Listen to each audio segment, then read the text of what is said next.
I think Carlos wins this match to be the youngest to have ever won all 4 slams. Carlos, he's so good. Alcaraz is a joke right now. February 1st, 2026, Melbourne. A sold-out Melbourne Park precinct under blazing Australian summer heat. A 22-year-old from El Palmar, Spain walked onto Rod Laver Arena, facing a 38-year-old Titan who had spent nearly 2 decades dismantling every challenger thrown at him. When the final point landed, score reading 2-6, 6-2, 6-3, 7-5, Carlos Alcaraz had completed something no man in the Open era had ever achieved at his age. Career Grand Slam, finished at 22 years and 272 days old. Now here's what's making the tennis world genuinely uncomfortable. This wasn't bloggers or Reddit threads first raising the real question. It was tennis players, actual touring professionals, who have finally started admitting out loud that Alcaraz is now superior to what Djokovic ever was at 22. 7 Grand Slams measured against Nole's single title at the same age. The gap isn't close, and it certainly isn't debatable on the raw numbers alone. But the numbers only scratch the surface here. The deeper story, the one nobody has fully told yet, is far more explosive than a straightforward stat comparison could suggest. If you haven't subscribed to this channel yet, right now is honestly the best moment. Serious, unfiltered tennis discussion lives here and nowhere else. So what exactly did those players admit, and why does it cut so deep into Djokovic's legacy? To understand why touring professionals have started making this specific admission, you first need to appreciate the full context of what went down at the 2026 Australian Open, because this wasn't just another Grand Slam final between 2 talented players.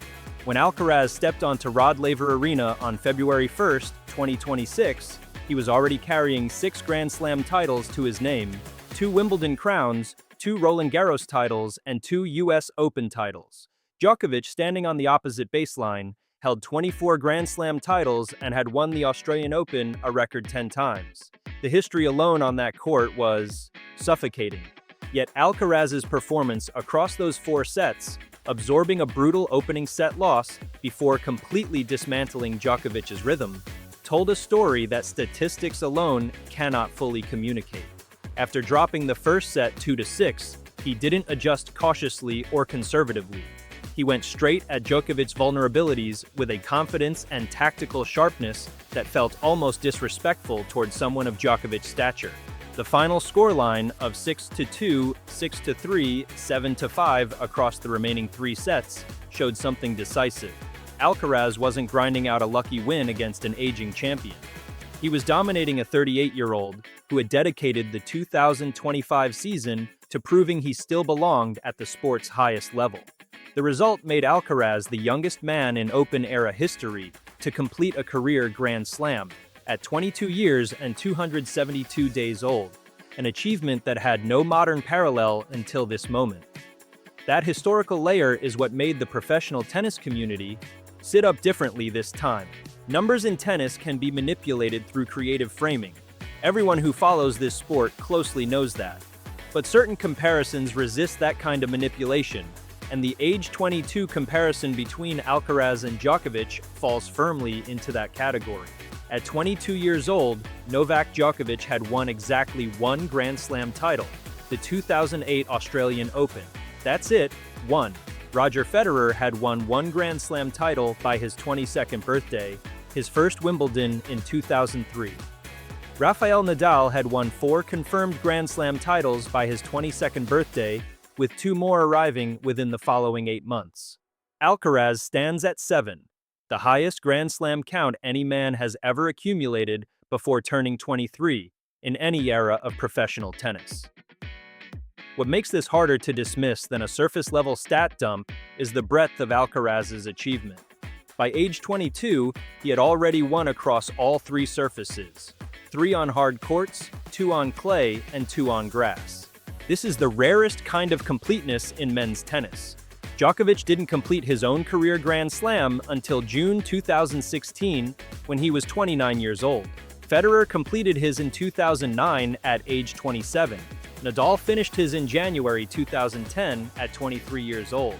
Alcaraz wrapped up this milestone before turning 23, making him not just ahead of Djokovic at 22, but ahead of every single player the sport has ever produced. That surface versatility matters enormously to touring professionals who evaluate talent honestly. Winning on clay demands one specific physical and mental toolkit. Winning on grass demands something almost opposite. Winning on hard courts demands a third distinct approach entirely. When active professionals see a 22-year-old mastering all three simultaneously, while Djokovic at the same age was still figuring out how to win on a single surface consistently, that's what pushed the admission from private locker room conversation into publicly stated opinion. The critical word in this conversation is finally. This wasn't a sudden explosion of praise for Alcaraz. The admission from fellow professionals built slowly, and the reluctance to say it publicly before 2026 reveals as much about tennis culture as it does about Alcaraz's quality. Djokovic's standing in professional tennis has always carried a social weight that made direct comparisons uncomfortable for active players. Criticizing him or even implying someone had already outpaced his younger self carried real reputational risk in a circuit where relationships matter. Djokovic's political influence within the ATP, his founding role in the Professional Tennis Players Association, and his sheer longevity at the top, these factors created a culture of careful deference, even from rivals who privately understood what was becoming obvious. The 2026 Australian Open result changed that calculus entirely. In the aftermath of the final, several touring professionals across media sessions and post-match pressers acknowledged the weight of what Alcaraz had achieved, not in vague promotional terms, but with the specific framing that his output at 22 sits above anything Djokovic produced at the same age. These weren't throwaway compliments. They were measured, deliberate comparisons from players who understand exactly what winning Grand Slams demands and who have spent their own careers trying to do it. The phrasing across all of these admissions matters. None of them are saying Alcaraz is the greatest of all time. None of them are suggesting Djokovic's full career is diminished. The specific claim, and it's a precise, measured one, is that Alcaraz is now superior to what Djokovic ever was at 22. That's a factually grounded, age-specific admission, and it's one that the raw data entirely supports. These are not casual hot takes from commentators chasing broadcast engagement.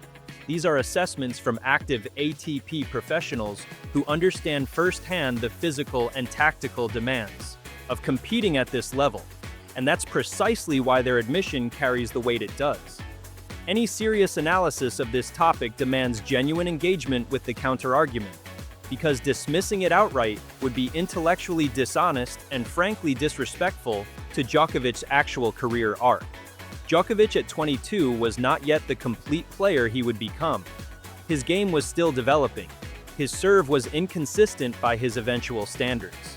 His defensive baseline play, which would later become arguably the greatest in tennis history, was still being refined. In 2008 and 2009, Djokovic struggled with fitness issues and apparent breathing problems on court, later attributed to a gluten intolerance that wasn't properly diagnosed or addressed until years later. Once that medical issue was managed heading into 2011, he went on the most dominant single-season run in Open-era history, finishing that year with a 70-6 win-loss record. The argument from Djokovic supporters is that comparing players at age 22 misses the fuller picture of development trajectories. Djokovic's peak, particularly the 2011 to 2016 period, and then the extraordinary 2019 to 2023 stretch, represents a level of sustained excellence that no 22-year-old, including Alcaraz, has yet matched across the breadth of a full career. That's a fair point, it genuinely is, but it doesn't actually contradict the admission that touring professionals are making. The claim was never, Alcaraz is better than Djokovic's peak. The claim is narrow and specific. Alcaraz at 22 has produced demonstrably more than Djokovic managed at the same age. Defending against a different argument than the one actually being made won't hold up under scrutiny, and the players who have publicly made this admission clearly understand the difference between an age-specific comparison and a career-wide one. The real stakes of this conversation aren't about the past at all. They're about what this Early career comparison predicts for the next decade of men's tennis. Historical patterns in this sport suggest that the players who accumulate Grand Slam titles most rapidly in their early careers tend to sustain dominance for extended periods. Nadal's four-title start by his 22nd birthday translated into 22 career majors across nearly 2 decades. Federer's comparatively modest beginning didn't prevent him from reaching 20. Djokovic's single title at 22 preceded a haul of 24, the most in men's tennis history. The trajectory question surrounding Alcaraz is therefore not whether he will remain competitive. It's whether a 7-title foundation, built across every surface before turning 23, could produce something the sport has genuinely never witnessed before.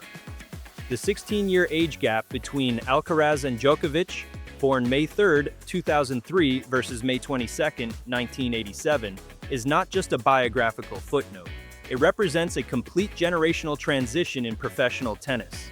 Djokovic is now competing in the final chapter of a legendary career against a player who may be standing at the very beginning of an era that redefines what's considered possible in men's tennis. The touring professionals who have started making this admission aren't simply commenting on what has already happened. They're recognizing what the trajectory strongly implies about the decade ahead. 7 Grand Slams across every surface, a completed career Grand Slam, and the youngest man in Open-era history to hold that distinction, before his 23rd birthday. The tennis world spent considerable time carefully avoiding saying it directly. But after Melbourne on February 1, 2026, the admission became unavoidable. Alcaraz is now superior to what Djokovic ever was at 22, and the professionals closest to this sport are finally comfortable saying so out loud. If this breakdown challenged how you've been thinking about this rivalry, or gave you a perspective you hadn't fully considered before, hit subscribe right now. This channel covers tennis without media spin, without the narrative protection of legacy, and without pulling punches on the data. Every major development across the ATP Tour gets this same level of honest, detailed treatment. Drop your take in the comments below, whether you think this age-specific comparison is fair to Djokovic, or whether 7 Grand Slams at 22 simply speaks for itself. The conversation down there is always worth reading, and your perspective genuinely adds to it. Subscribe, hit the notification bell, and we'll see you in the next one.